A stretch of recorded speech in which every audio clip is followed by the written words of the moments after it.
Nile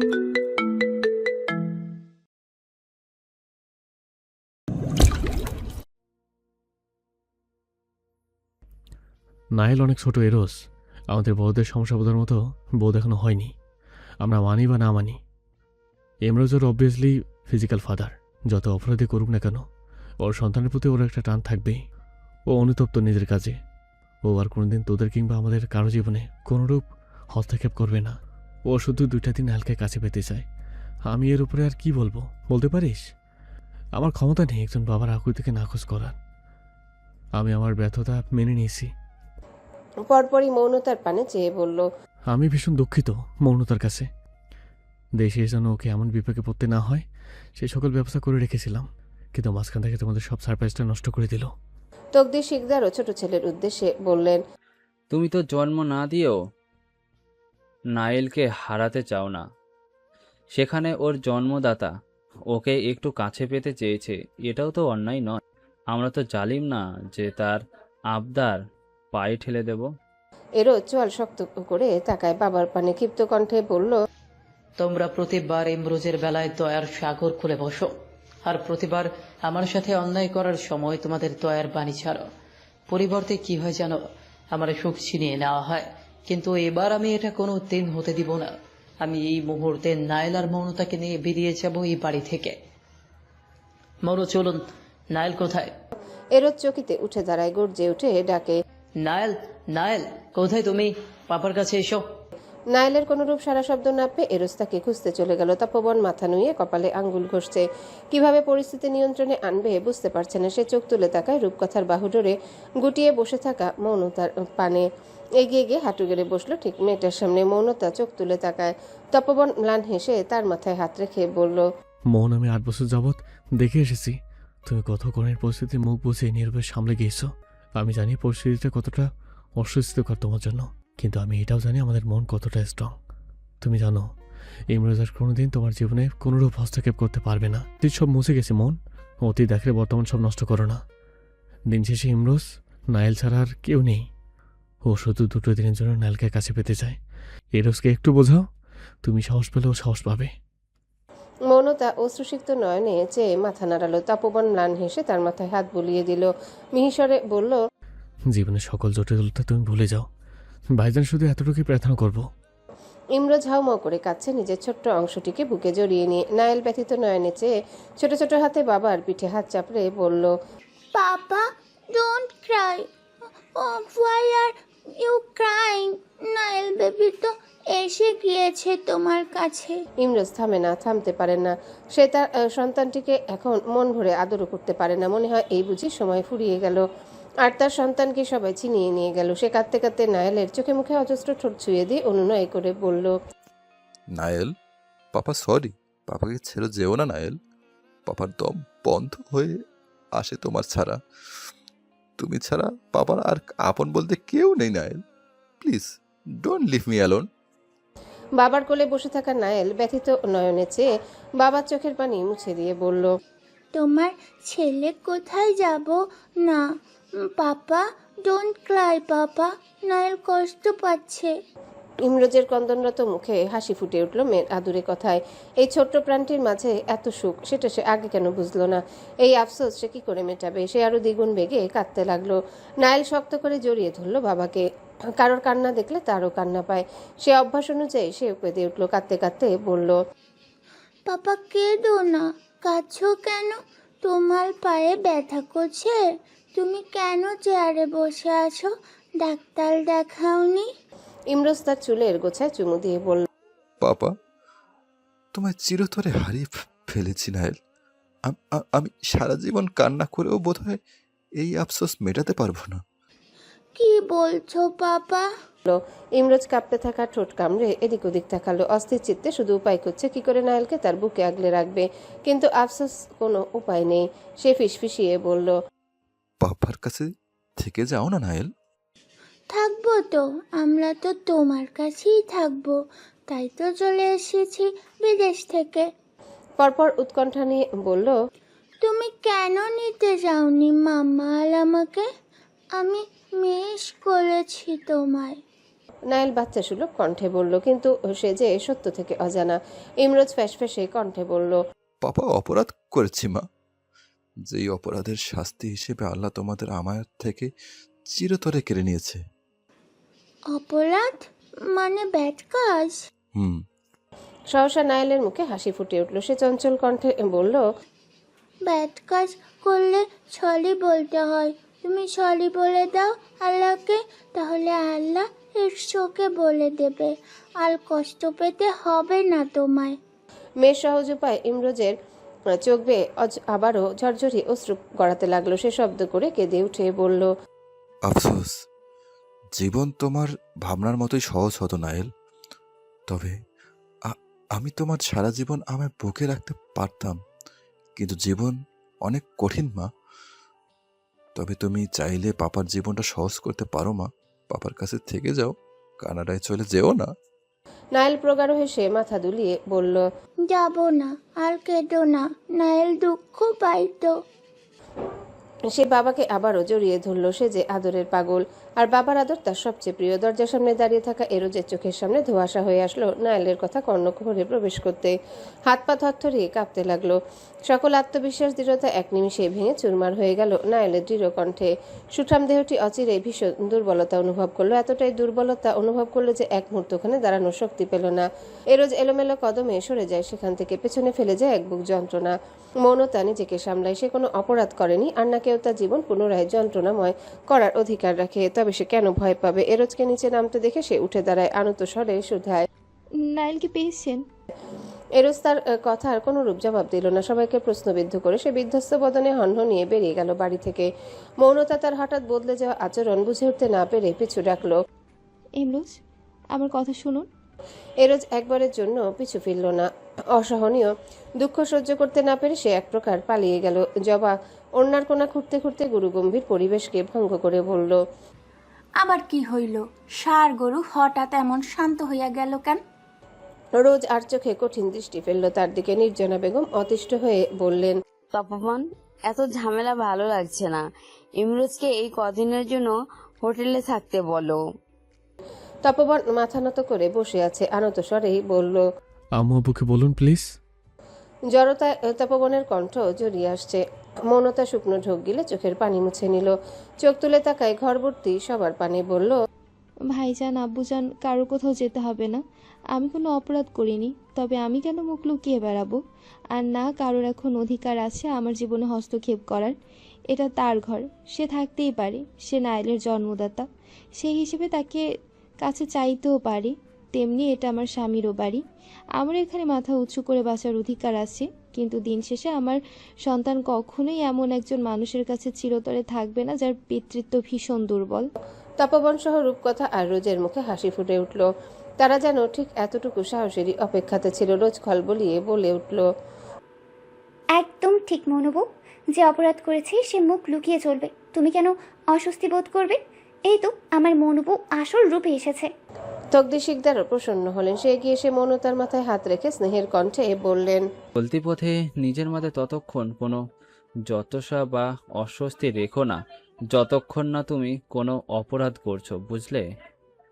আব্বুজান সবসময় তোমার সাথে আছি।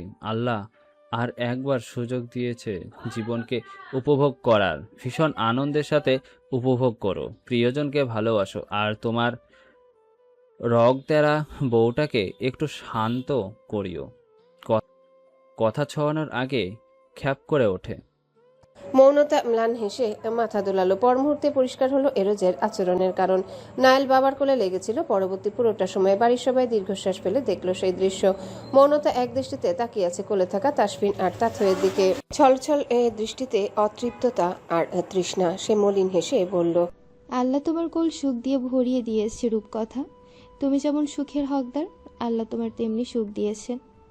রূপকথা স্পষ্ট দেখলো তার চোখে অতৃপ্ততার হাহাকার। সে ম্লান হেসে বলল, আমার আপনার আছে নাকি? এই সুখ দুটো তো আমাদের সবার।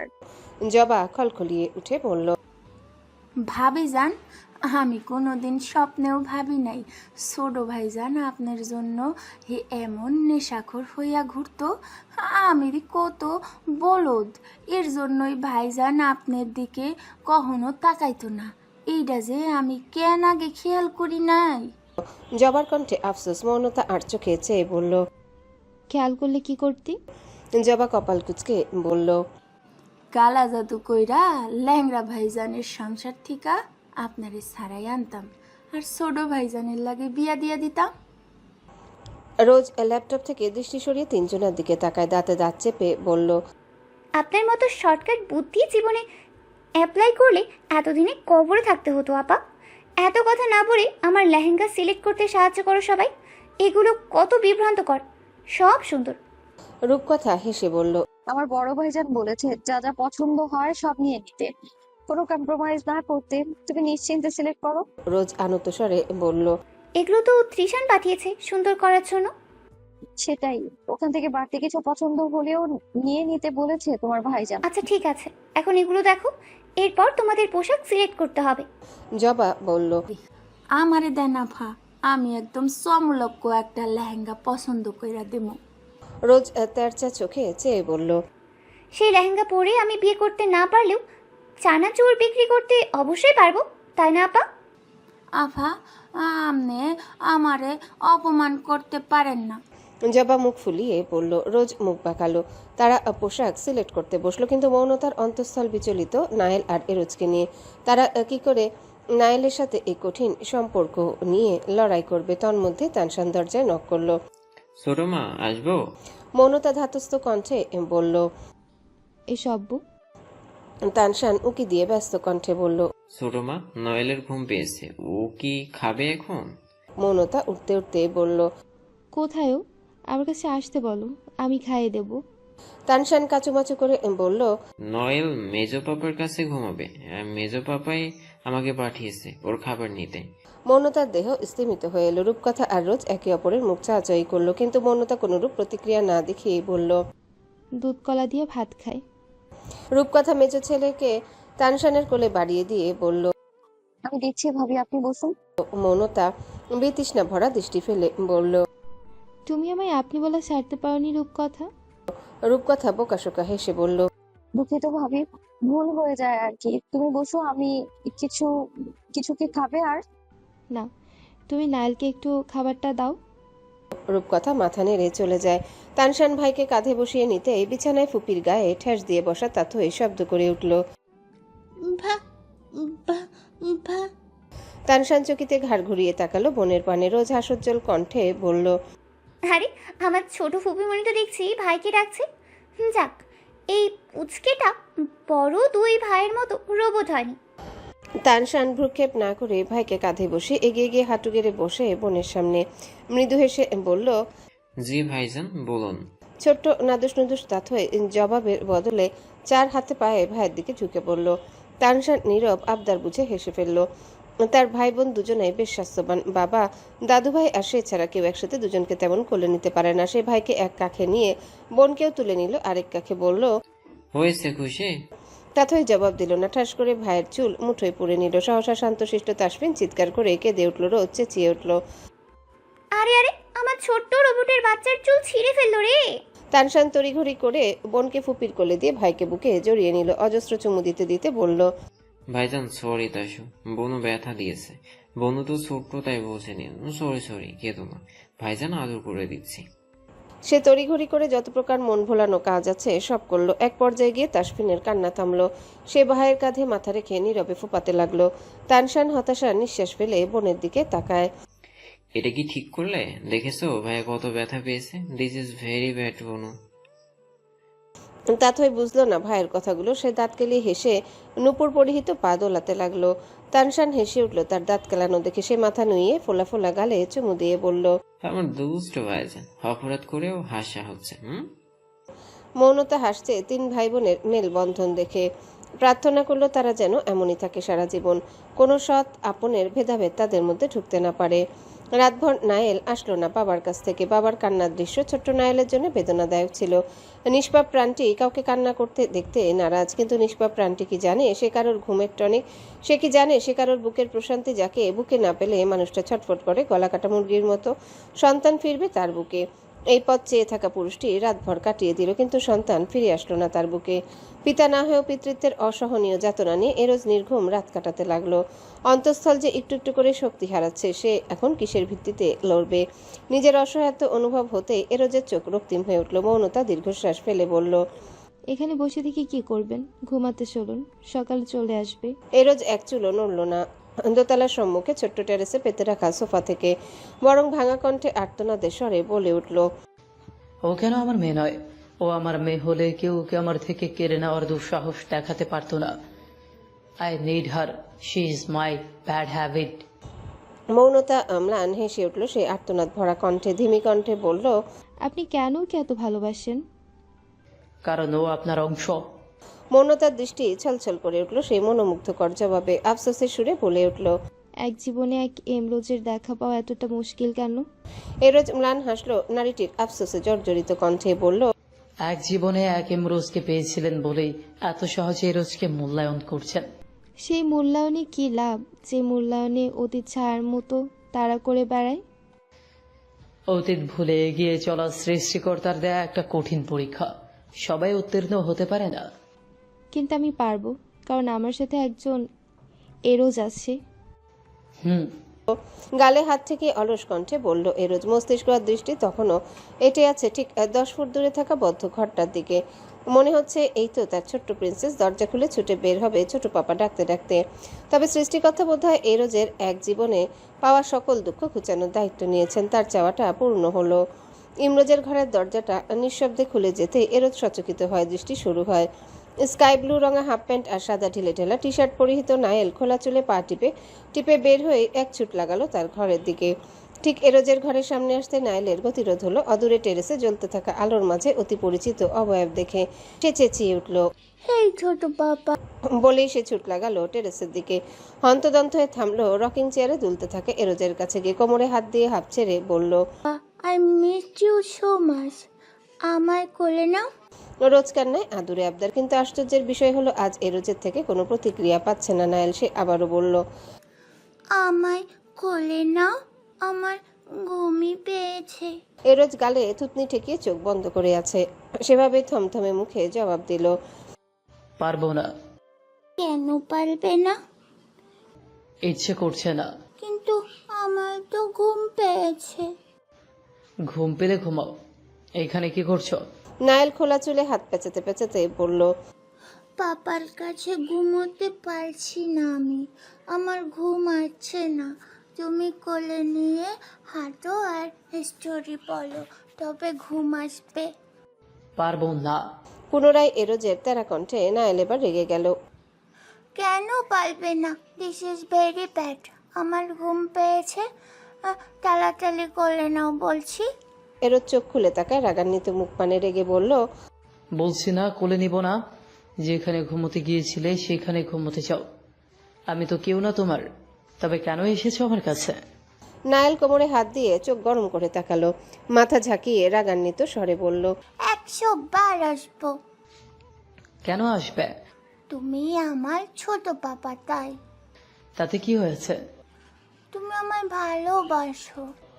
না, আমি তোমায় ভালোবাসি না। বাসো। না, বাসি না। নায়েল ঠোঁটে ঠোঁট চেপে বলল, আমি বলেছি তুমি আমায় ভালোবাসো। আমি তোমায় একটুও ভালোবাসি না।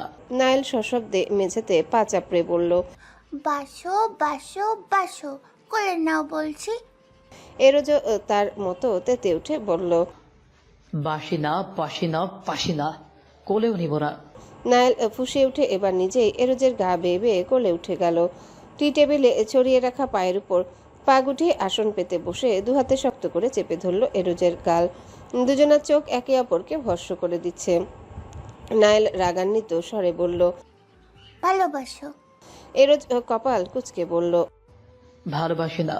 নায়েল রেগে মেগে এবার এরোজের গালে চুমু দিল দুইটা। বলল, এবার বলো ভালোবাসো। একদমই বাসি না। নায়েল এবার পুরো মুখে অজস্র চুমু দিয়ে বলল, এবার বলো ভালোবাসো। না। সহসা মেয়েটির ধৈর্য ভেঙে গেল। সে চিৎকার করে কেঁদে উঠে বলল, কেন এমন করছো আমার সাথে? আমার লাগ দেখাচ্ছ কেন? আমি কি করেছি? আমার তো ঘুম পেয়েছে। এরোজ এতক্ষণ যাবৎ চেপে রাখা আনন্দ আর কান্নাগুলো আবারও গিলে নিল। নায়েল কাঁদতে কাঁদতে তার গাল চেপে ধরে ঠোঁটে চুমু দিয়ে বলল, এই আদর করে দিয়েছি, আর রাগ দেখাবে না বলে দিলাম। আমায় আদর করো, কোলে নাও বলছি, আমি কিন্তু কষ্ট পাচ্ছি। এরোজের সংযম ভাঙে। হাত বাড়িয়ে চট করে ছোট্ট দেহটিকে বুকে মিশিয়ে নিল। আচমকা নায়েলকে ভড়কে দিয়ে এরোজ হু হু করে কেঁদে উঠে বলল, নায়েল প্লিজ, ছোট পাপাকে ছেড়ে চলে যেও না। ছোট পাপা তোমায় ছাড়া এক মুহূর্তও থাকতে পারবো না। নায়েল পড়ল মহাবিপাকে। তার কান্নার বেগ হারিয়ে যায়। সে বিতৃষ্ণা ভরা কণ্ঠে বলল, আরে সবাই শুধু কান্না করে কেন? পাপা কান্না করে, ছোট পাপা কান্না করে, সবাই কান্না করে। সে শক্ত করে জড়িয়ে ধরল এরোজের গলা, বলল, যাব না কোথাও, আমি তোমার সাথেই থাকবো। তাই তো পাপাকে ঘুম পাড়িয়ে আমি চুপি চুপি বেরিয়ে এসেছি। পাপাও কান্না করে তোমার মতো, শুধু বলে নায়েল আমার ছেলে চলে যেও না, আমি কোথাও যাব না। শেষের কথাটা নায়েল অবুঝ কণ্ঠে কাজ ঝাঁকিয়ে বলল। এরোজ কাঁদতে কাঁদতে হেসে ফেলল তার চুপি চুপি বেরিয়ে আসার গল্প শুনে। রক্তের টান প্রকট হলেও তার ভালোবাসার টান একদম ফিকে পড়তে দেয়নি তার ছোট্ট প্রিন্সেস। সে আদরে আদরে ভরিয়ে তুলল নায়েলকে। হেঁটে হেঁটে ঘুম পাড়ালো। 10 মিনিটের মধ্যে নায়েল ঘুমিয়ে গেল। এরোজের চোখেও নেমে এলো প্রশান্তির ঘুম। মৌনতা স্মিত হেসে দেখলো একে অপরের ঘুমের টনিককে জড়িয়ে ধরে ঘুমানো। এবার তার দায়িত্ব অতীতের সব যন্ত্রণা ভুলে সুখকে আগলে নেওয়া। পার্পেল রঙা মসলিন শাড়িটার মাঝে হীরের ন্যায় জলজল করছে সাদা পাথরগুলো। তবে অত্যাধিক সৌন্দর্যে মোড়া শাড়িটি জড়িয়ে রাখা দেহটি ঠিক ততটাই বিদঘুটে লাগছে। কানে ছোট্ট সাদা পাথরের একটা ইয়াররিং, হাতে সাদা পাথরের চুলি, গলায় ছোট্ট হীরের পাথর ঝুলতে থাকা একটা চেন, চোখে কাজল, ঠোঁটে হালকা মিষ্টি রঙা লিপস্টিক। সৌন্দর্য বৃদ্ধি করার বদলে বিদঘুটে সৌন্দর্য সৃষ্টি করলো মৌনতার মাঝে, যার পুরো কৃতিত্ব যায় তার মাথা ভর্তি আঙ্গুলের এক চিমটিনে ব্রাউন রঙা চুলগুলোর উপর। নারীর আসল বাহ্যিক সৌন্দর্য যে তার চুলের মাঝে নিহিত, এটা এতদিনে হাজারবার অনুধাবন করেছে মৌনতা। তাই বুঝি সৃষ্টিকর্তা এই চুলগুলোকে আড়াল করে রাখতে বলে দুনিয়ার মানুষ থেকে। নিজের বিদঘুটে রূপ দেখে মৌনতা ফুপিয়ে কেঁদে উঠল। হিজাব ছাড়া তাকে দেখতে ঠিক শকুনের মতো লাগছে। সে ফোপাতে ফোপাতে অস্থির চিত্তে নিজের সাজগোজ মুছতে লাগলো। হাতের উল্টো পিঠ দিয়ে লিপস্টিক ঘষা দিতে ঘরের দরজা খুলে গেল মৃদু শব্দ তুলে। মৌনতা চকিতে ঘাড় ঘুরিয়ে তাকায়। ব্যস্ত কদমে ঘরে ঢোকা এরোজের পা দুটো থেমে গেল অনাদরে। অলসতা আছড়ে পড়ল ব্যস্ত বদনটিতে। সে অলস দেহ দেয়ালের সাথে ঠেকিয়ে মৃদু হাসলো। বিমুগ্ধ চিত্তে বলল, মাশাআল্লাহ, আমার ঘরে আজ অসময়ে পূর্ণিমার চাঁদ নামলো যে। নোনা জলে লেপটে যাওয়া কাজল, ঠোঁটের চারিপাশে ছড়িয়ে থাকা এবড়ো থেবড়ো লিপস্টিক, রুগ্ন চেহারা, মাথায় বাচ্চাদের মতো কিছু ছোট ছোট চুল, এতটাই বিদঘুটে রূপ তৈরি করেছে যে মৌনতা নিজের দিকে তাকাতে পারছে না। অথচ সামনের মানুষটা কত মুগ্ধতার সাথে তার প্রশংসায় মতো। সে হেঁচকি তুলতে তুলতে বলল, সান্ত্বনা দিচ্ছেন? এরোজে স্মিত হেসে হাত বাড়িয়ে দরজাটা লাগিয়ে দিল। বুকে হাত গুজে বলল, মনকে সান্ত্বনা দিচ্ছে। যা আপনাকে দেখে উন্মত্ত হয়ে পড়ে তাকে বোঝাচ্ছি আপনি আমার। তবে কেন এত উন্মাদনা? মৌনতা বিশ্বাস করে না তার কথা। কারোর ভালোবাসা এতটা স্বার্থহীন হতে পারে না। সে আরো একবার নিজেকে আরশিতে দেখে। ফুপাতে ফুপাতে বলল, আমায় দেখতে ভয়ঙ্কর বিশ্রী লাগছে, তাই না? এরোজ বলহীন অলস দেহে চেয়ে রইল হীনমন্যতায় আচ্ছন্ন মুখ পানে। ক্ষীণস্বরে বলল, সামান্য একটা জ্বর বস্তু কি করে আপনার সৌন্দর্যের সঠিক ব্যাখ্যা দিতে পারে? মৌন, কখনো আমার চোখে তাকিয়ে দেখুন না। আমার মৌনকে দেখলে আপনি মুগ্ধ হয়ে যাবেন। মিথ্যা কথা। মৌনতারও শব্দ করে কেঁদে উঠল। এরোজ ম্লান হেসে বলল, আমার মৌনকে দেখবেন? মৌনতা কান্নারা ভরকায়। সে চোখ তুলে তাকায়। এরোজ ধীর কদমে এগিয়ে আসে। পরনে থাকা ধূসর প্যান্টার সাদা শার্টটার টপ বোতামের 3টা বোতাম খুলতে খুলতে ঠিক মৌনতার সামনে এসে দাঁড়ালো। হাত বাড়িয়ে ছুঁয়ে দিল ঠোঁটের বাম পাশ, যেখানে এবড়ো থেবড়ো লিপস্টিক অদ্ভুত মাদকতার সাথে লেপ্টে আছে। মৃদু সেই স্পর্শে নারীটির রুগ্নকায় ঈষৎ কাঁপল। অপ্রস্তুত কণ্ঠে বলল, নাইল, বড় ভাইজানের কাছে, বাবুদের কাছে ঘুমোবে সে। মৌনতা অস্থির ভিন্ন সেই নৈকট্যে এক পা পেছাতে পেছাতে বলল, ও। এরোজ মৃদু হেসে চোখে চোখ রাখে। হাত বাড়িয়ে আটকে দেয় নারীটির পেছানো। দুজনের নিঃশ্বাস বাজেভাবে লেপ্টে যাচ্ছে একে অপরের সাথে। নারীটির অপ্রস্তুত চোখে চোখ রেখে ক্ষীণস্বরে বলল, লিপস্টিকটা ঠিক করে দিই, এটা ডাইভার্ট করছে। মৌনতা হাত বাড়িয়ে একটা টিস্যু ধরিয়ে দিল তার হাতে। হাতের টিস্যুর পানে চেয়ে এরোজ স্মিত হাসলো ফেলে দিয়ে বলল, আমার কাছে আমার ব্যক্তিগত টিস্যু রয়েছে। টিস্যু আবার ব্যক্তিগত হয়? ভয়। মৌনতা কপাল কুঁচকে প্রশ্নবিদ্ধ নয়নে তাকালো, কিন্তু প্রশ্নের জবাবে দুটো খড়খড়ে ওষ্ঠ ঠিক তার ওষ্ঠকোণে লেপটে যেতে তার দেহ মৃদু চলকে উঠল। ক্রমে উষ্ণ ভেজা স্পর্শ তাকে পরিচয় করালো সেই অনবাদ্য ব্যক্তিগত টিস্যুর সাথে। মৌনতা বদ্ধ চোখে খামচে ধরে পুরুষালী শার্টের আস্তিন। জীবন তাকে এক পর্যায়ে পুরুষালী স্পর্শতে পরিচয় করালেও সেই স্পর্শে ছিল শুধু কামুকতা, কোনো অনুভূতির অস্তিত্ব ছিল না, যা তার মুখে লজ্জার আবির্ভাব ঘটাতো না। কিন্তু এটা কেমন স্পর্শ, যে স্পর্শে মাথা থেকে পা পর্যন্ত এক তীব্র শিহরণ ক্ষিপ্ততার সাথে ছুটে চলে। শুকনো ঢোক গিলার শব্দটাই নিস্তব্ধতায় বেশ জোরেই শোনালো। দুটি অষ্টিদ্বয় আলাদা হলেও একে অপরকে ঈষৎ ছুঁয়ে লজ্জা দিতে ব্যস্ত। অসহ্য সেই স্পর্শের প্রখরতা সহ্য করতে না পেরে মৌনতা ছটফটিয়ে দূরে সরতে চায় পুরুষালী বাহুডোর থেকে, কিন্তু তাতে ঘোর বিরোধ। একটা হ্যাচকা টানে রুগ্ন দেহটি আবারও আষ্টেপৃষ্টে আটকে গেল শক্তপোক্ত হাতের আড়ালে। ভেজা অশ্রুদয় অনুভূতির পালা বদলে স্তব্ধ নিস্তেজ। কানে দুটি অষ্টদয় ছুঁয়ে গেল, কর্ণকুহরে আন্দোলিত হলো অদ্ভুত আবদার। Don't go, I have a deep conversation with you, let me do this please. Conversation, যে কনভারসেশনে থাকে না কোনো শব্দের বিনিময়, থাকে শুধু স্পর্শের বিনিময়। অপারক মৌনতার কম্পিত দেহ একে একে পরিচিত হতে লাগলো এক অন্যরকম অনুভূতির সাথে। আঙ্গুলের ভাঁজে আঙ্গুল, ত্বকের সাথে ত্বকে তীব্র ঘর্ষণা, ঠোঁটের কোল ঘেঁষে উষ্ণ ঠোঁটের ছোঁয়া। পুরুষালী আঙ্গুলের অবাধ্য টানে গলার মসৃণ ত্বক ছেড়ে খসে পড়ল ছোট্ট হীরের লকেট ঝুলতে থাকা চেনটা।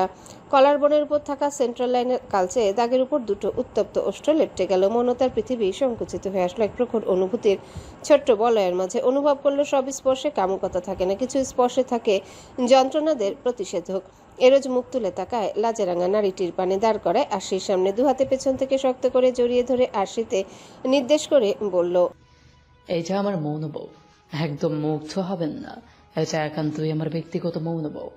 মৌনতা স্মিত হাসলো। সেই হাসিতে প্রাণ হারানো পুরুষটি অলসতার সাথে মেয়েলি গলদেশে মুখ ঘষে ফিসফিসিয়ে বলল, আপনি এক ভয়ঙ্কর ক্ষতিকারক নেশাদ্রব্য মৌন। 8 বছর আগে একবার সেবন করেছিলাম, এখনো তার তীব্র নেশার ঘোর থেকে আমি বের হতে পারিনি। আই উইশ এই নেশার ঘোর কোনোদিন না কাটুক। 730 দিনের বিবর্তনে ধরণীতে ঘুঙুরের রিনিঝিনি শব্দের ছদ্মবেশে প্রেমের আনাগোনা। সমীরণে রজনীগন্ধার মিষ্টি সুবাস ছেয়ে আছে। গাড়ির দরজা খুলতেই তানশান চোখ বন্ধ করে নিল। লম্বা শ্বাস টেনে নাসারন্ধে টেনে নিল রজনীগন্ধার মিষ্টি সুবাস। ফিসফিসিয়ে বলল, ইটস স্মেল লাইক ইউ সুনেহারা। বুকে ছোট্ট একটা থাপড় পড়তেই তানশান চোখ তুলে তাকায়। কোলে থাকা 3 বছরের ছোট্ট মেয়েটি ইঁদুরের ন্যায় ছোট্ট ছোট্ট দাঁত বের করে হাসলো। আদস্বরে বলল, ভাউজান। ঠোঁটের উপরিভাগে কালচে হালকা খোঁচা খোঁচা গোপ নিয়ে তানশান স্মিত হাসলো। মুখ নামিয়ে ছোট্ট কপাল বরাবর ঠোঁট ছুঁয়ে বলল, ইটস ভাইজান। ভাউজান। যেদি মেয়েটি নিজস্বতায় অটল রইল, তানশান দ্বিরুক্তি করলো না। পাশ ফিরে ড্রাইভারের কোলে থাকা ভাইয়ের দিকে হাত বাড়িয়ে দিয়ে বলল, এসো ভাইজান। 3 বছরের ছোট্ট তাসফিন জুসের স্ট্র থেকে মুখ বের করে ভাইয়ের দিকে ঝুঁকে পড়ল। ড্রাইভার বলল, তানসান বাবা, একা দুজনরে রাখতে পারবা? তানশান এক হাতে ভাইকে কোলে তুলে নিয়ে বলল, বিগত 3 বছর যাবত এমন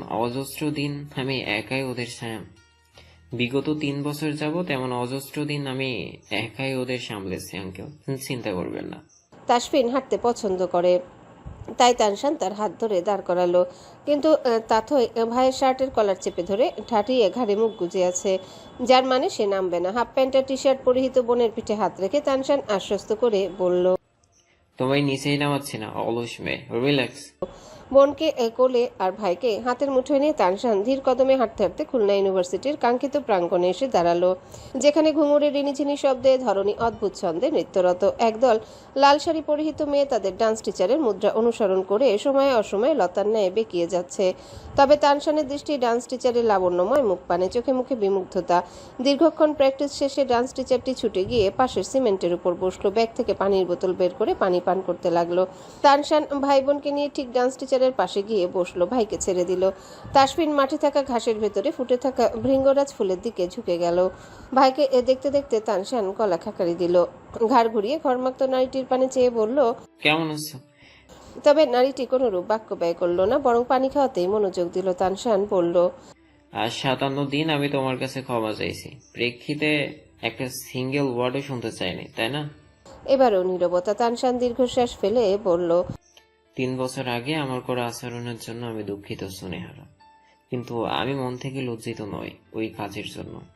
সেদিন আমার ব্যবহারের কারণে তোমার ইগো হার্ট হয়েছিল, যার কারণে তুমি পড়াশোনায় মনোযোগী হয়েছিলে, আর তাই তোমার এসএসসি এইচএসসিতে জিপিএ 5 ছিল। এমনকি তুমি এখন খুলনা বিশ্ববিদ্যালয়ের ছাত্রী। I really proud of you. আমি ওই বয়সের কোনো ভুল করে নিজের এবং তোমার উভয়ের ভবিষ্যৎ নষ্ট করতে চাইনি, তাই ওটা ইচ্ছাকৃত ছিল। তবে সেই কাজে ভালো লুকিয়ে থাকলেও খারাপও ছিল, আর সেটা হলো তোমার হার্ট করা, যার জন্য দুঃখিত। এত বড় একটা কৈফিয়ত শোনার পরেও পাশের নারীটির কোনো সারা শব্দ পেল না তানশান।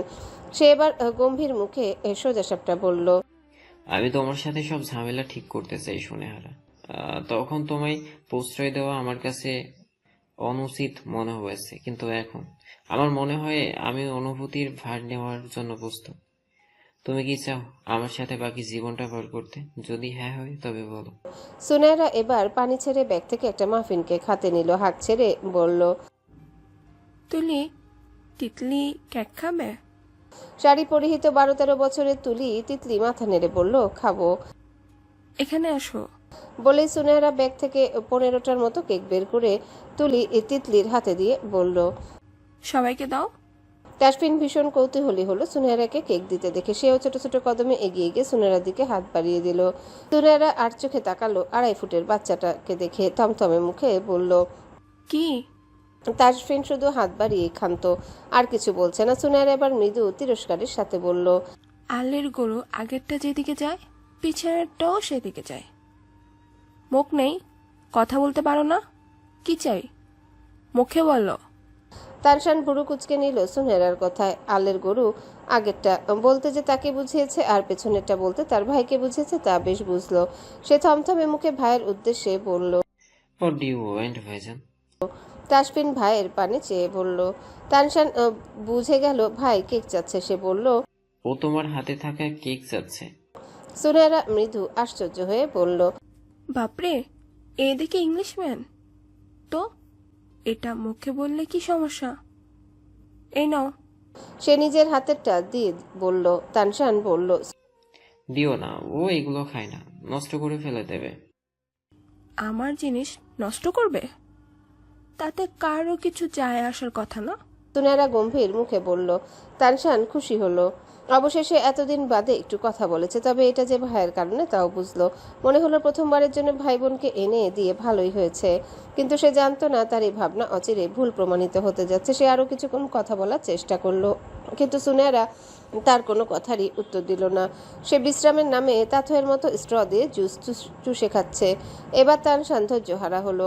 তার হাতে মাত্র 2 দিন সময়। সে কি করবে ভেবে না পেয়ে ভীষণ লেম একটা কাজ করে বসলো। প্রেম বিষয়ে বিন্দুমাত্র জ্ঞান না থাকা মানুষটা যখন প্রেম করতে আসে তখন সেটা ভীষণ অপ্রীতিকর হয়। তানশান বোনকে দাঁড় করিয়ে দিয়ে হঠাৎ করে পকেট থেকে ফোন বের করে সুনেহরার সামনে তুলে ধরলো।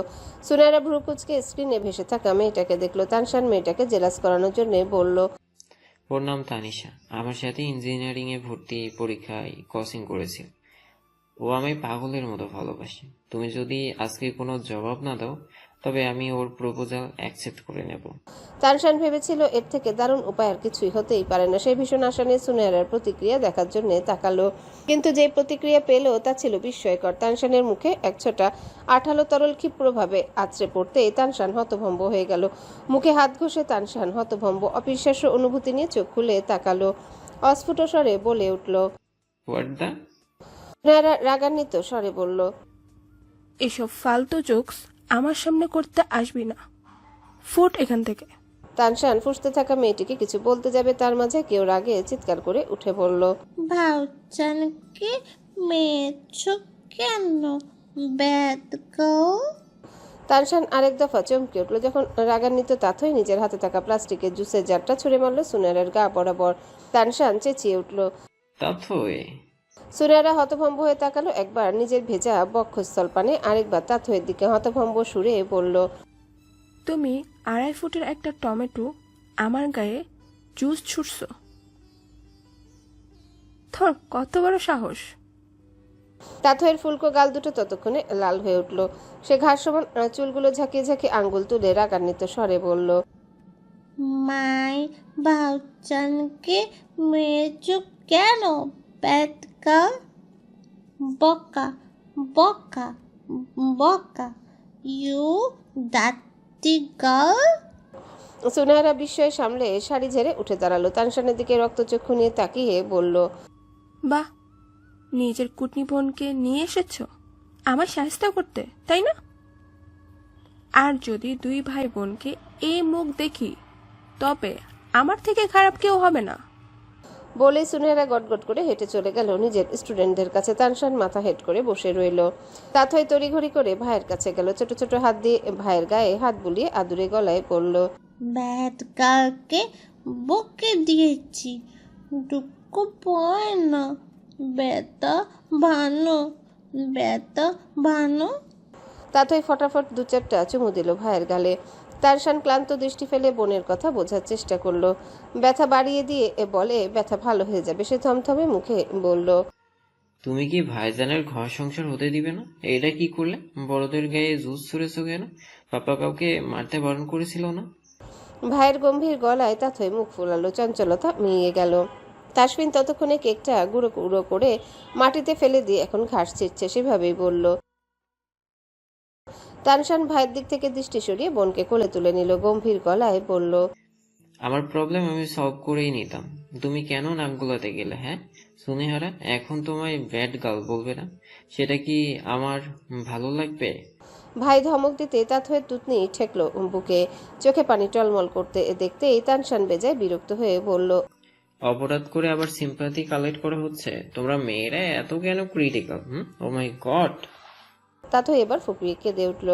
তানশান হতাশার নিঃশ্বাস ফেলে তাকে বুকে জড়িয়ে অজস্র আহ্লাদ চুমুর বিনিময়ে কান্না থামালো। কান্না থামতেই সে চোখ মুছিয়ে দিয়ে বলল, সরি ভাইজান, আর বোকা দেব না। তাথই ফুপাতে ফুপাতে বলল, ইট ওকে। তানশান হেসে উঠল। বোনের এলোমেলো চুলগুলো হাতের কবজিতে থাকা ব্যান্ড দিয়ে পনিটল বাঁধতে বাঁধতে বলল, অপরাধ করবে তুমি আর সরি বলবো আমি? বাহ, তুমি কি আমায় প্র্যাকটিস করাচ্ছ ভবিষ্যতে একজন ভালো জীবনসঙ্গী হওয়ার জন্য? তাথই বুঝলো না ভাইয়ের কথা। তানশান তার চুলগুলো বেঁধে দিতেই তাথইয়ের অন্যরকম এক সৌন্দর্য ফুটে উঠল। তানশান মার্শাল্লাহ বলে সুরা পড়ে ফু দিল বোনের গায়ে। সেদিক থেকে দৃষ্টি সরিয়ে নিজের লক্ষ্মী ভাইয়ের দিকে তাকায়, যে স্বভাব আচরণে পুরোটাই তার কার্বন কপি। বলল, তাসো চলো পাপাই যায়। তাসফির নীরবে এসে ভাইয়ের বুকে লেপ্টে গেল। তানশান দুজনকে নিয়ে জোরে জোরে হাঁটা দিল। একটু কষ্ট হলেও কোনো ব্যাপার না। সন্ধ্যা নেমেছে। দাদু বলে এই সময় বাচ্চাদের বাইরে না রাখতে। যদিও সে কুসংস্কারে বিশ্বাস করে না, কিন্তু এই দুটো প্রজাপতিকে সুস্থ সবল দেখার জন্য সে সব করতে রাজি। সে বাসায় এসে নামাজ পড়ল মাগরিবের। তাসফিন ঘুমে ঢুলছে, তবুও ভাইয়ের ট্যাব নিয়ে ঘাটাঘাটি করার আগ্রহ কমছে না। আর তাথই সে মহা দুষ্টু রমণীটি নামাজ পড়তে থাকা ভাইয়ের গলা ধরে ঝুলছে। আবার সিজদায় গেলে পিঠে চড়ে বসে থাকছে। 10 মিনিটের নামাজ আধা ঘন্টা লেগে গেল তানশানের। সন্ধ্যা হয়ে যেতে তড়িঘড়ি করে ছেলের ঘরে ঢোকা রূপকথা হেসে ফেলল। মনোযাত্রা তো ভাইয়ের গলা ধরে ঝুলছে মেয়ে। সে হাসি থামিয়ে ধমকে বলল, এই দুষ্টু মেয়ে, এদিকে এসো। ভাইজান নামাজ পড়ছে, তুমি তাকে বিরক্ত করছো কেন? তানশানের নামাজ শেষে মায়ের দিকে ফিরে তাকালো। শপিং শেষ? হ্যাঁ, দেখো তো এগুলো পছন্দ হয় কিনা। শাড়ি পরিহিত রূপকথা 3টা ব্যাগ তার বিছানায় রেখে বলল। পরে দেখি মা, ঘুম পেয়েছে। ও তানশান ক্লান্ত স্বরে বলল। রূপকথা এগিয়ে আসলো, গালে হাত রেখে বলল, কি হলো, শরীর খারাপ লাগছে? চুল ভেজা কেন? সুনেহেরার সাথে দেখা করেছো? করেছে, এসে গোসল করতে হয়েছে। গোসল করতে হয়েছে কেন? আর সুনেহেরা কি বলেছে? বলিনি, বরং কি করেছে তাই বলো। কি করেছে? সুনেরা আমার উপরে জুস ছুঁড়ে মেরেছে, আর তোমার ভাজি মেয়ে তার উপরে উল্টো জুস ছুঁড়ে মেরেছে। মাঝখান থেকে আমার সাজানো গোছানো সব পরিকল্পনা শেষ। রূপকথা হতভম্ব হয়ে বলল, তা তুই সুনেহেরার গায়ে জুস ছুঁড়ে মেরেছে? আর রেগে রেগে আঙুল তুলে কি বলেছে? জানো? তানশান হাসছে। রূপকথা কঠিন চোখে তাকালো মেয়ের দিকে। এ মেয়ে, তুমি বড় আপুর গায়ে জুস ছুঁড়ে মেরেছো? একটা মার দিবা এখন। মায়ের রাগান্বিত স্বরে তাথই সরব ঠোঁট উল্টাতে উল্টাতে ভাইয়ের দিকে তাকালো। তানশান জায়নামাজ রেখে এসে তাকে কোলে নিয়ে বলল, বকো না, আমি বকেছি। এক দফা কেঁদেছে, তারপর আবার আমাকে দিয়েই সরি বলিয়েছে। যতক্ষণ না সরি বলেছি ততক্ষণ কেঁদেছে।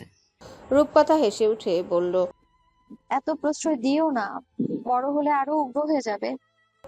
তানশান হেসে বলল, হবে না, পাপা আছে না? তোমার পাপা মেয়ের বেলায় বোবা হয়ে যায়। আমাদের পরি যে। তানশান বোনকে কাঁধে তুলে নিয়ে বলল। রূপকথা বলল, বার্গার এনেছি তোমাদের জন্য, খেয়ে নাও, তারপর ঘুমিয়ে পড়ো, ওদের দাও। তারা 3 ভাই বোনই ফাস্ট ফুড লাভার, বাইরে গেলে একটু আনতেই হয়। তানশান বলল, থাকুক, একসাথেই খাই, তুমি চেঞ্জ করে আসো।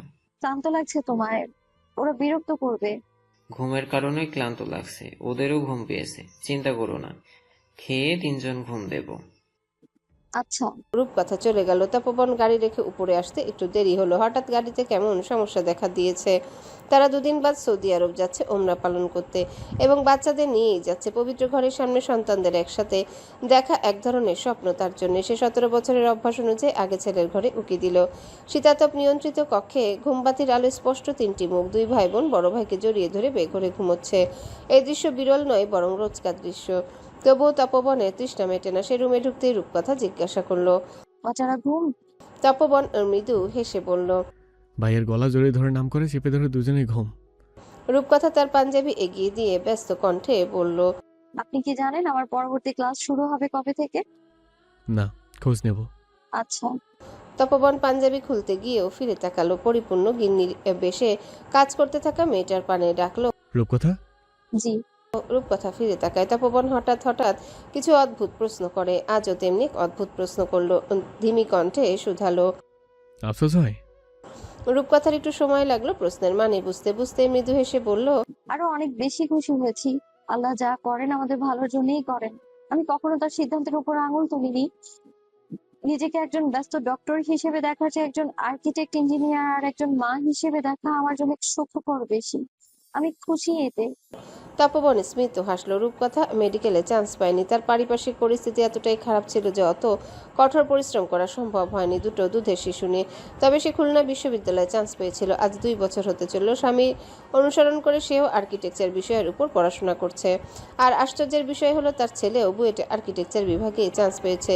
গোটা পরিবার আর্কিটেক্ট, ইঞ্জিনিয়ার হবে। দিন তানশান একই সময় অপরাহ্নের আগ মুহূর্তে খুলনা ইউনিভার্সিটি পৌঁছালো। তবে আজ তাথই নামক বুলডোজার সাথে নেই, যে কথা শোনার আগে প্রতিক্রিয়া দেখাবে। আজ সাথে তাসফিন রয়েছে। সুনায়রা আজও তাদের দেখে রেগে গেল। সে আজও গিয়ে তার পাশে বসলো। কোনরূপ বাড়তি কথা না বলে গুরুগম্ভীর কণ্ঠে বলল, পরশুদিন আমাদের ফ্লাইট, আমার হাতে সময় খুব কম। সুনেরা, এরপর আর তোমার সাথে দেখা করার কোনো সুযোগ পাবো না। অবশ্য দেখা করার কারণও থাকতে হবে। সুনায়রা ঘাড় ঘুরিয়ে অন্যদিকে তাকিয়ে আছে। হাতের মুঠোয় পানির বোতল। তানশান তার প্রতিক্রিয়া দেখতে পারছে না। সে আবারও বলল, চলে যাওয়ার আগে আমি একটা বার শুধু তোমার জবাব শুনতে চাই সুনেরা। যদি হ্যাঁ হয় তবে বাকি পুরো জীবন তোমার টমেটো তোমার হবে, আর যদি না হয় তবে আমি আর কখনো তোমায় বিরক্ত করব না। দুজনের মাঝে পিনপতন নীরবতা নেমে এলো। তানশান জবাবের অপেক্ষা করতে করতে ফিরে তাকায় অন্যদিকে। মুখ ফিরিয়ে তাকিয়ে থাকা মেয়েটির পানে বলল, আমি কিন্তু তোমার নীরবতাকে না ভেবে নেব আর কখনো। তবে আমাদের দেখা হচ্ছে না, তাই তো? সহসা তার কর্ণদয় শীতল হলো। ফুপানো শব্দ ভেসে আসতে তানশান স্মিত হাসলো। অদূরে চেয়ে বলল, কাঁদছো কেন? সুনায়রা ফুপাতে ফুপাতে বলল, চলে যা, যেখানে ইচ্ছে চলে যা, আমার কিচ্ছু যায় আসে না, আমি তোকে আর ভালোবাসি না। তানশান হাসলো, বলল, আমি বুয়েটে চান্স পেয়েছি আর 2 দিন পর আমাদের সৌদি আরবে ফ্লাইট। ওমরা পালন করতে যাব। আসার পর পুরোদস্ত ক্লাস শুরু হয়ে যাবে। খুলনায় আসার সুযোগ হবে না তেমন। প্লিজ সময় ওয়েস্ট করো না, জীবনটা ছোট। যেই সময়গুলো চলে যাচ্ছে তার ফিরে আসবে না, পরে আফসোস হবে কেন জীবন আর একটু লম্বা হলো না। সুনায়রা নীরবে কেঁদে যাচ্ছে। তানশান ফের বলল, আমি কি তবে চলে যাব? সুনায়রা নীরব। তানশান এবার জিভ দিয়ে ঠোঁট ভিজিয়ে বলল, তবে থেকে যাই তোমার হাতটি ধরে। ফুপানোর আওয়াজ এবার বাড়ল। তানশান জবাব পেয়ে গেল। ভাইকে এক হাতে বুকে জড়িয়ে নিয়ে আরেকবার সুনায়রার কোলে থাকা হাতটি নিজের মুঠোয় পুরে নিল। সুনায়রা ঘাড় ঘুরিয়ে তাকালো। তানশান মৃদু হেসে বলল, এই যে ধরলাম, একদম জীবন মৃত্যু ফুলসিরাত, হাসুর পার করে জান্নাত পর্যন্ত একসাথে যাব। সুনায়রা নির্বাক নিস্তেজ মুগ্ধ চোখে চেয়ে আছে নিজের প্রিয় নীলাভ ধূসর চোখটির পানে। অস্ফুট স্বরে বলল, তোমার বোন কুটনি আমায় অত্যাচার করবে। সৌরভ। তানশান হো হো করে হেসে উঠল। মেয়েটার বাচ্চা বাচ্চা কথায় হাসতে হাসতে বলল, আমি জানি তার ভাবি আরো কুটনি, ঠিক 2জন টক্কর দিয়ে টিকে যাবে। সুনায়রা ভরসা পেতে চোখের পানি মুছে নিল। বলল, হ্যাঁ, আমিও অনেক কুটনিপানা জানি। তানশান আবারও হেসে উঠল শব্দ করে, হাসতে হাসতে বলল, আমার বোন কিন্তু আমার কলিজা। সুনাইরা সরু চোখে তাকায়, বলে, আর বউ? তানশান স্মিত হেসে বলল, আমার হৃৎপিণ্ড। সুনাইরা হতবাক হয়ে চেয়ে রইল। একই সেই হাদাবোধা ব্রিলিয়ান্ট স্টুডেন্টটি। সম্পর্কগুলোর সকল জটিলতা চুকে গেল, জীবনের লহমাগুলো মসৃণতার সাথে বহমান। পবিত্র কাবা ঘরের থেকে কয়েক ফুট দূরে পা গুটিয়ে বসে আছে তপবন এবং রূপকথা। তার ঠিক 2 হাত সামনে বড় ভাইয়ের কাঁধে চড়ে আর হাতের আঙ্গুল ধরে ঘুরে বেড়াচ্ছে তাথই তাসফিন। তানশান ফিরে তাকালো তপবনের ঠিক ডান পাশে সাদা কাপড়ে আসন পেতে বসে থাকা ছোট পাপার পানে, বলল, নায়েল, ভাইজানের কাছে এসো। ক্লান্ত নায়েল বাবার কোলে শুয়ে পড়ল, নাকচ করে বলল, আই এম টায়ার্ড ভাইজান। ওকে। তানশান ভাই বোনের সাথে খেলতে লাগলো। মৌনতা এরোজের কাঁধে মাথা টেকে মেয়ের দিকে হাত বাড়ালো। কি হয়েছে আমার মায়ের?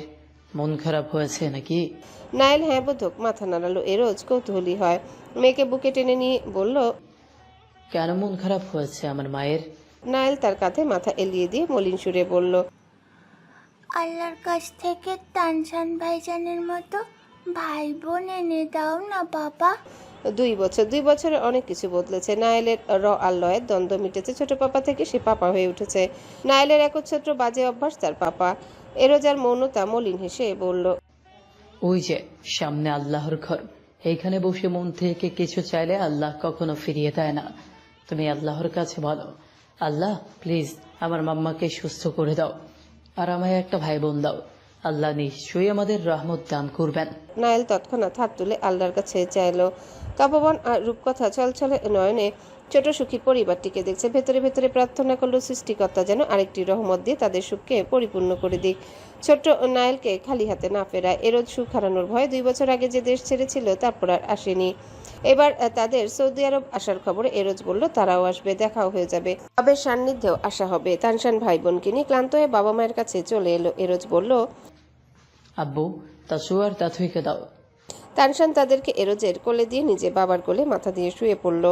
তপবন ছেলের মাথায় হাত গলিয়ে দিয়ে কাবার দিকে ফিরে তাকালো। দৃষ্টিতে অজস্র প্রশ্নরা অশ্রু হয়ে ছোটাছুটি করছে। তার দুষ্টু স্ত্রী কেমন আছে?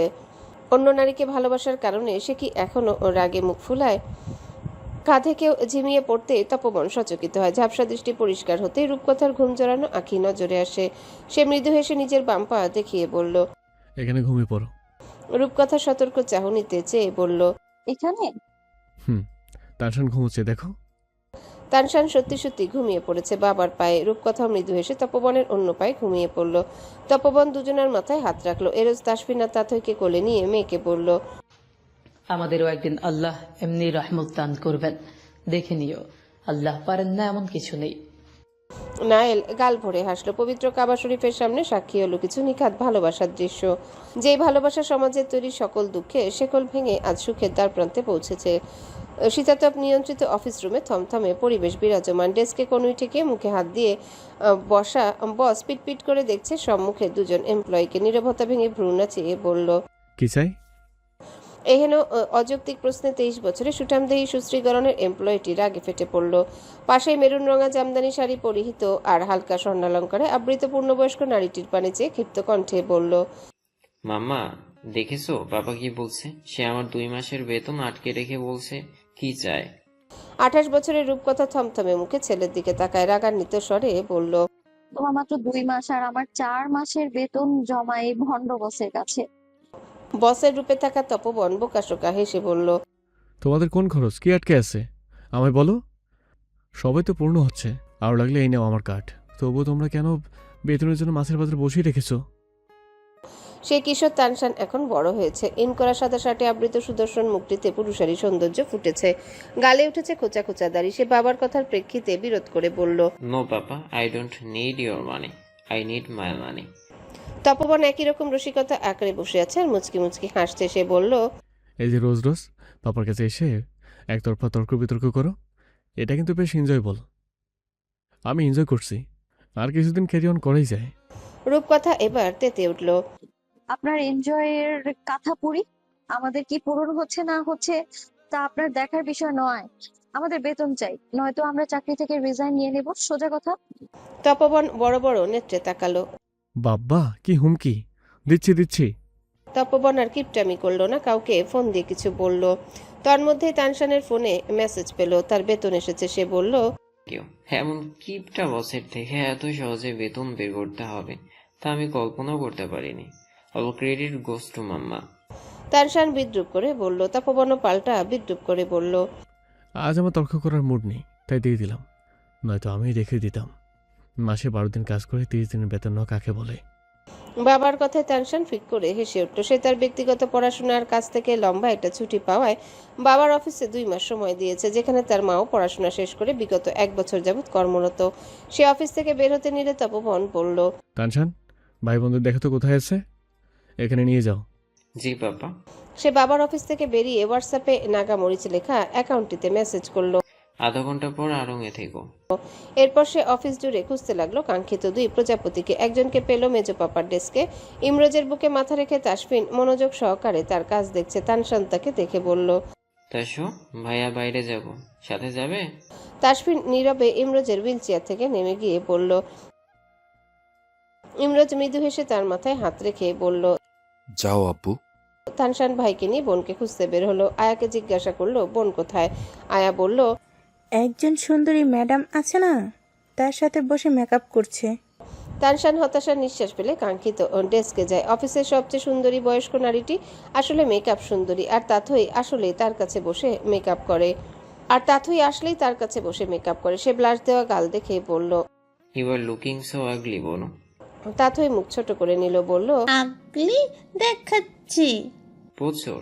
তাথই সরব এদিক ওদিক তাকালো। তানশান ঠোঁটে ঠোঁট চেপে হাসি আটকে পকেট থেকে ওয়েট টিস্যুর প্যাকেটটা বের করে এগিয়ে দিল।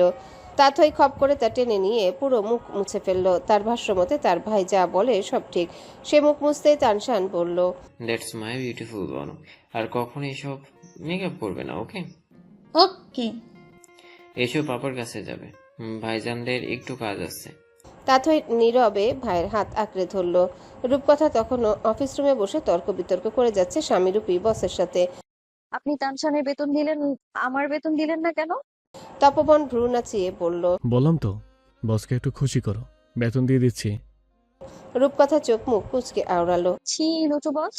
তপবন হো হো করে হেসে উঠে নারীটি চেয়ার টেনে নিজের কাছে নিয়ে আসলো। রূপকথা চেঁচিয়ে উঠল, এই বস এমপ্লয়ের সাথে অশ্লীলতা করছে। তপবন হাসতে হাসতে বলল, এই বস যে এমপ্লয়ের স্বামী, তাকে বলে গেছে এমপ্লয়ি। যাক, ব্যাপার না, আসল মনে করে দিই।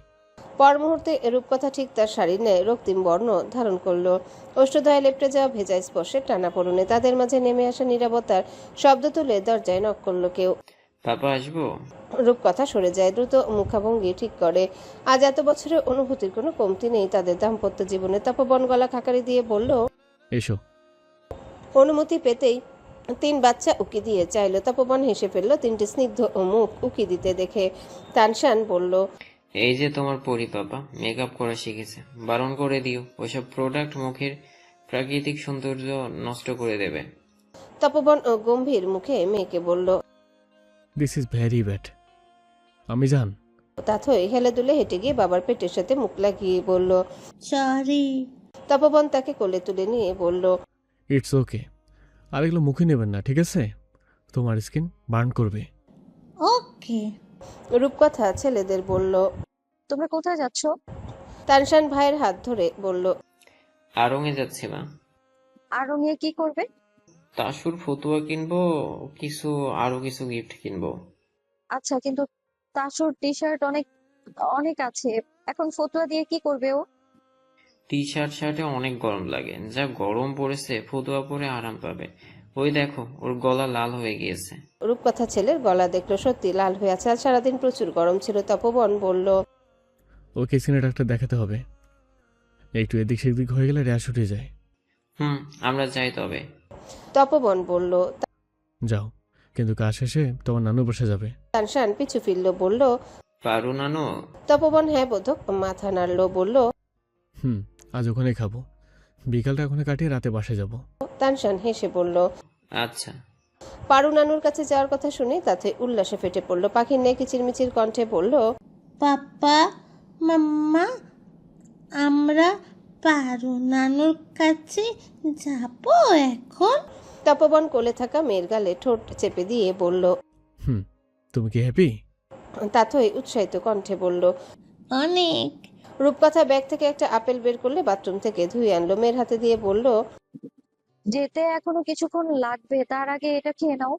তাথই মুখ কুচকে বলল। আপেল পচা। রূপকথা গম্ভীর মুখে বলল। কোনো দুষ্টুমি না তাথই। আচ্ছা বকো না, আপেলটা খেয়ে নাও না মা। পাপা তোমার একটা পিকাচু কিনে দেবে একটু পর। সত্যি? একদম। তাথই ফটাফট আপেল খেয়ে নিল। তার পুতুলের খুব শখ। রূপকথা রেগে গেল। এগুলো করে ওকে বিগড়ে দিচ্ছেন আপনি। প্রয়োজনের অধিক কোনো কিছু দেওয়া উচিত নয় বাচ্চাদের। তপবন মিহিসরে বলল। আমি ছাড়ার কে আছে যে ওদের শখ পূর্ণ করবে? এমন করো না, মেয়েদের জীবন অনেক কঠিন হয়। যতদিন ও আমার বুকে আছে ততদিন জগতের সব সুখ ওকে দেবো আমি। পরের ছেলের উপর আমার কোনো বিশ্বাস নেই। আমি মারা যাওয়ার আগে আমার মেয়ের বর্তমান ভবিষ্যৎ সব সিকিউর করে রেখে যাব, যেন জীবনে কোনোদিন তাকে সমস্যায় না পড়তে হয়।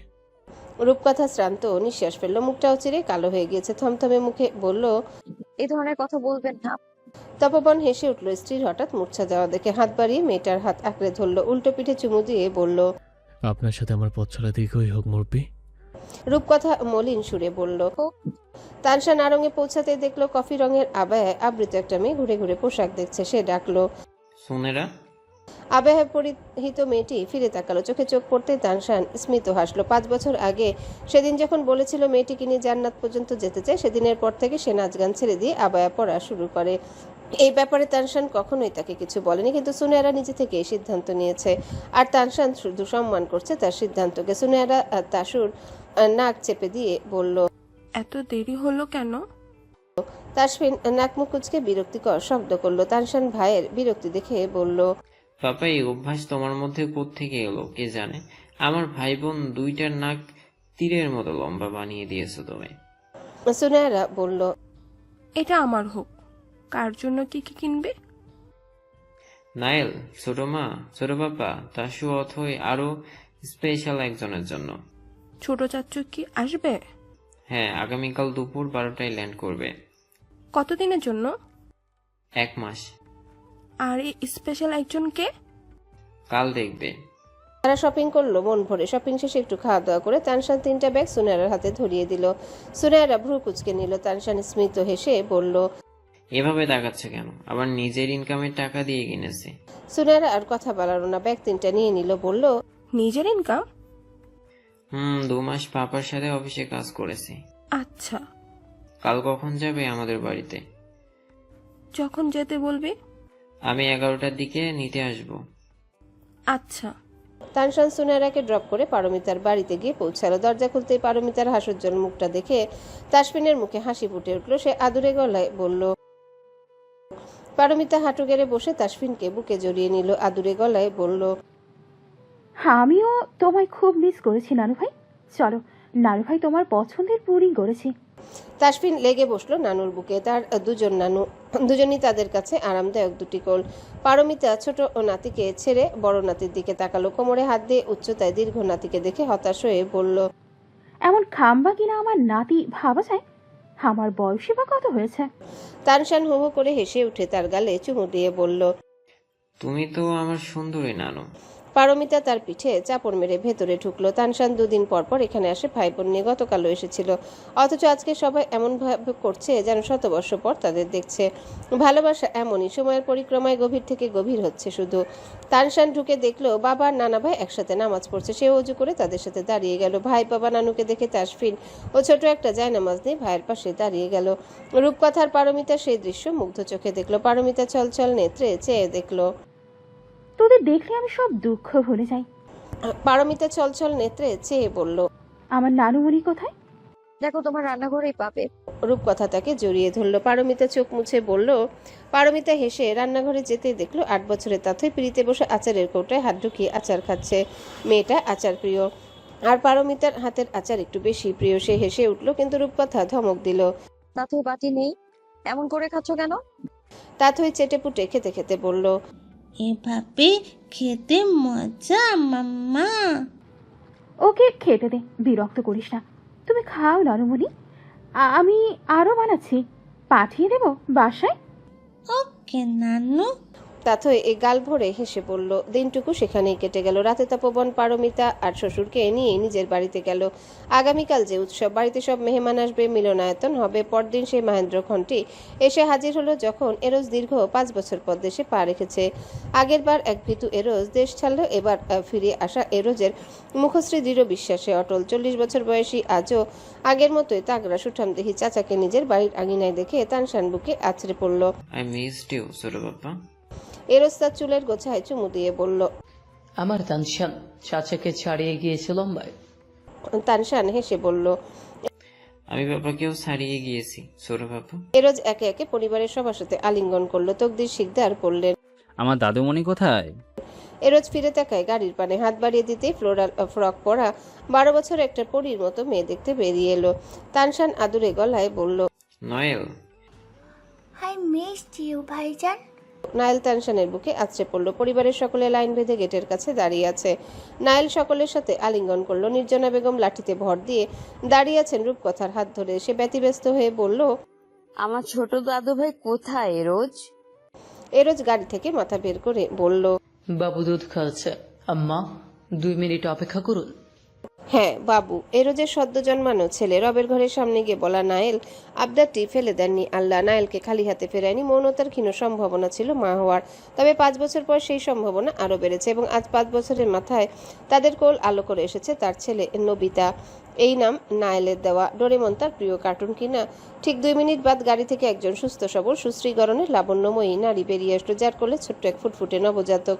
মৌনতা, রুগ্ন কঙ্কালের ন্যায় দেহ আর এক বুক দুঃখ, বিশ্বাস ঘাতকতা উপহার নিয়ে যে চিরতরে বেরিয়েছিল এই বাড়ি থেকে, সে আজ পরিপূর্ণ হয়ে ফিরেছে আবারও সেই বাড়িতে। পার্থক্যটা শুধু আজ তার জীবন সুখে ভরপুর। সে সুস্বাস্থ্যের অধিকারী, চেহারায় মাতৃত্ব আর এক যত্নে থাকা সুখী স্ত্রীর লাবণ্য এসেছে। রূপকথার চোখ ছলছল করে ভঙ্গুর দুঃখী মানুষটাকে সুখী হতে দেখে পরপরই তাকায় অদূরে দাঁড়িয়ে থাকা মায়ের দিকে। তার মা হেরে গেলেও মৌনতা জিতে গিয়েছে। নীলিমা ম্লান হাসলো মায়ের চাহনি দেখে। কে বলেছে সে হেরে গিয়েছে? সে এক বিজয়ী মা, আর এটাই তার সবচেয়ে শ্রেষ্ঠ বিজয়। তার শুকতারা আর নিহাম পুরো দস্তুর পড়াশোনা করে মানুষের মতো মানুষ হচ্ছে। তার সন্তানেরা কোনোদিনও হারবে না তাদের জীবনের কাছে, এতটুকুই তার সুখ। এরোজ স্ত্রী সন্তান নিয়ে এগিয়ে যায় বাড়ির ভেতরে। বাড়িতে ঢুকেই এরোজ আছড়ে পড়ল তপবনের বুকে। তপবনের চোখ ধাঁধিয়ে গেল তার সুখী এরোজকে দেখে। মুহূর্তে ঘরময় সুখ নেমে এলো। রোজ আছড়ে পড়ল তার প্রিয় মৌন বউয়ের বুকে। পাশে তৃষান দাঁড়িয়ে আছে তাদের 1 বছরের মেয়ের হাত ধরে। সকল ভালোবাসা অভালোবাসার সংজ্ঞা ছাপিয়ে তারা সুখী হয়েছিল। ভালোবাসাকে ভয় পাওয়া রোজও কারোর ভালোবাসার উন্মাদনায় নিজেকে খুইয়ে বসেছে। এখন সে আর ভালোবাসতে ভয় পায় না। যদিও তারা প্রতি বছর কানাডা গিয়েছে, তবুও রোজ আজও তার মৌন বউয়ের জন্য একই রকম পাগল। সবার সাথে আলাপ আলোচনা শেষে এরোজ তাকা এক কিনারায় চুপটি করে দাঁড়িয়ে থাকা সুনেয়ারার পানে হাস্যোজ্জ্বল কণ্ঠে বলে, এই কি আমাদের পুত্রবধূ নাকি? সুনেয়ারা লাজে রাঙা হয়ে উঠল পুত্রবধূর সম্বোধনে। 2 বাড়ির সবাই জানে তারা একে অপরকে ভালোবাসে, তবুও তার লজ্জা লাগে। তপবন এগিয়ে গিয়ে সুনেয়ারার হাত ধরে কাছে নিয়ে আসলো, বলল, এই হলো আমার পুত্রবধূ সোনেহারা। এরোজ বলল, এসো এসো ছোট পাপার কাছে এসো। আমার বয়সে বা কত হয়েছে, তুমি এর মধ্যে আমায় শ্বশুর বানিয়ে দিলে। So sad. উপস্থিত সকলে হেসে উঠল তার কথায়। সুনেহারা তার সাথে দেখা করে এসে তানশানের পাশে বসতে গেলে অমনি তাথই ছুটে এসে ভাইয়ের কোলে চড়ে গেল। সুনেহারা দাঁতে দাঁত চেপে তাকালো, কিছুটা জেদ ধরে তানশানের হাত ধরল। অমনি তাথই তার হাতটা ঠেলে সরিয়ে দিল। থমথমে মুখে বলল, ডোন্ট টাচ মাই ভাইজান। সুনেহারা এবার কাঁদো কাঁদো চোখে তানশানের দিকে তাকালো, খেপে গিয়ে বলল, এমন কুটনি ননদ থাকলে আমার এই জীবনে আর এক আলি টমেটোর মা হওয়া লাগবে না। তানশান মুচকি মুচকি হেসে বলল, গত সপ্তাহে আমায় মাইর দিয়েছ, সেটাও দেখেছে। ওর ভাইজানকে যে মারে তাকেও সহ্য করতে পারে না। পরপরই সে বোনের উদ্দেশ্যে বলল, বনু শোনো, ভাবি ভাইজানকে ভালোবাসে। ভালোবাসে? কিন্তু শোনো, তোমায় মার দিয়েছে, আমি দেখেছি। ও সরি বলেছে। সরি বলেছে? হুম। কিসে দিয়েছে? কাথই কৌতূহলী গলায় শুধালো। তানশান আর চোখে তাকালো মেয়েটির পানে। তাদের ভাই বোনের কাছে রাগ ভাঙানোর একমাত্র মাধ্যম কিসি, তাই এটা এখন একটা নিয়ম হয়ে গিয়েছে। সুনেরা চটপট করে বলল, দেব না কি কিসে? তানশান সরব চোখ গরম করে তাকালো। সুনেরা দাঁত কেলিয়ে ঠোঁট দেখিয়ে বলল, এটা দে। তানশান কঠিন স্বরে বলল, don't you dare to do this. সহসা সুনেরা খিলখিলিয়ে হেসে উঠল। দোতলার স্তম্ভের আড়ালে থাকা হুইল চেয়ারে বসা মানুষটা এক দৃষ্টিতে তাকিয়েছে সোফায় বসা মৌনতার কোলে থাকা নবজাতকটির দিকে, যার মুখশ্রী অবিকল এরোজের মতো। ওই দৃষ্টিতে শুধুই আফসোস, আক্ষেপ, যন্ত্রণা, স্মৃতির আনাগোনা। সে ফিসফিসিয়ে বলে উঠল, কিছু দৃশ্য মৃত্যুর থেকেও অধিক যন্ত্রণাদায়ক। সরোবর বাড়িতে স্বর্গীয় সুখ নেমে এলো, চারিদিকে শুধু সুখের ছোঁয়া। কিন্তু দোতলার ওই একটা ঘরে 7 বছর আগে নামা দুঃখের ছায়া আজও কমেনি, বরং সুখের সাথে পাল্লা দিয়ে ইমরোজের দুঃখরা বেড়েছে। উপলব্ধি করেছে এই জীবনে মৌনতাকে হারানো তার জীবনের সবচেয়ে বড় শাস্তি ছিল, যেই শাস্তির তিক্ততায় সে আজীবন নিঃসঙ্গ জীবন বেছে নিয়েছে। এই জীবনে কেউ মৌনতা হতে পারবে না, কেউ মৌনতা মতো ইরোজকে ভালোবাসতে পারবে না। তাই ইমরোজ জীবনকে জীবনের হাতেই ছেড়ে দিয়েছে। এই হুইলচেয়ার, কাজ আর ঘরে ফিরে মেয়ের ছবি দেখা, এটাই তার জীবন। দরজায় কেউ নক করতে ইমরোজ বলল, দরজা খোলা। নায়েল চাপিয়ে রাখা দরজাটি খুলে ধীর কদমে ভেতরে ঢুকলো। পাপা, ইমরোজ চকিতে ফিরে তাকায়। আখিদয় বেয়ে এক নিমিষে ফোয়ারার ন্যায় অশ্রু গড়তে লাগলো 12 বছরের নায়েলকে সচক্ষে দেখে। ইমরোজ হু হু করে কেঁদে উঠতেই নায়েল এগিয়ে গেল, বাবার বুকে লেপটে গিয়ে বলল, I missed you papa. Imroz হাউমাউ করে কাঁদতে কাঁদতে বলল, পাপা তোমার জন্য প্রতিনিয়ত গুমরে মরছি নায়েল। পাপার সাথে একটু দেখা করতে ইচ্ছে হয় না? কিছু কান্না দুঃখ প্রকাশে ব্যর্থ হয়। ইমরোজও সেই ব্যর্থতা অনুভব করতে পারলো তীব্রভাবে। নায়েল দীর্ঘশ্বাস ফেলল। এখন সে সব জানে, সব বোঝে, এবং সব বুঝে সে সবাইকে তার প্রাপ্য দেয়। একটা দিন, একটা জীবন। দিনের শুরুটা যেভাবে হোক না কেন, আমাদের অপরাহ্নের কথা একটু হলেও চিন্তা করতে হয়, নয়তো অপরাহ্নে আফসোস ব্যতীত কিছুই থাকবে না। দিনের শুরুতে আপনি যেই কাজই করেন, দিনের শেষে অপরাহ্নে আপনি ঠিকই সেই ফলাফলই পাবেন। তপবন, রূপকথা, মৌনতা, এরোজ ভেবেছিল প্রভাতের শুরুতেই তাদের জীবনের উপসংহার টেনে নিয়েছে, কিন্তু তারা জানতো না অপরাহ্নে আরও একটা উপসংহার তাদের জন্য অপেক্ষা করছে, যে উপসংহারের নাম অপরাহ্নে উপসংহার।